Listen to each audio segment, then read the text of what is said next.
La situazione è difficile per noi come nidi. Siamo in contatto con altre strutture come le nostre, della provincia di Venezia, di Vicenza, di Verona, di Padova, di Treviso, di Belluno e ci stiamo veramente, allargando per cercare di, riunire le nostre forze e far sentire la nostra voce.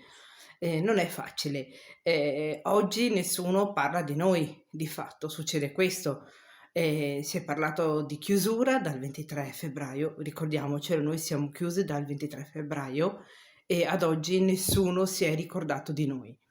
Nessuno parla della nostra categoria. Laura gestisce il nido Raggio di Sole di via Miranese a Mestre insieme alla sorella Barbara e da quando sono state messe in campo le misure di contenimento per contrastare il contagio del virus, la situazione per loro è diventata difficilissima da sostenere, sopravvivendo con le rette dei genitori. Noi siamo veramente in difficoltà e pensare di arrivare così come siamo oggi a settembre è praticamente impensabile.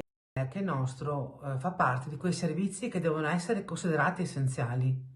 Cioè le famiglie hanno bisogno di un sostegno, hanno bisogno di aiuto e noi glielo diamo. Anche per questo il nido tiene le porte aperte nel periodo estivo.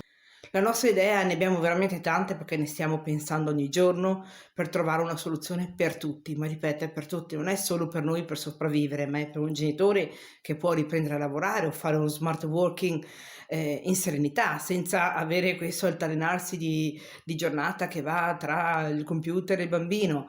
È la serenità del dipendente che può tornare a lavorare, però lavorare in sicurezza. Entrate monitorate, entrate a scaglioni, oppure gruppi che fanno solo il mattino, gruppi che fanno il pomeriggio, però vi prego che qualcuno ci dia una mano e ci ascolti, ci faccia capire che siamo ascoltati, che esistiamo, che si ricorda che ci siamo anche noi.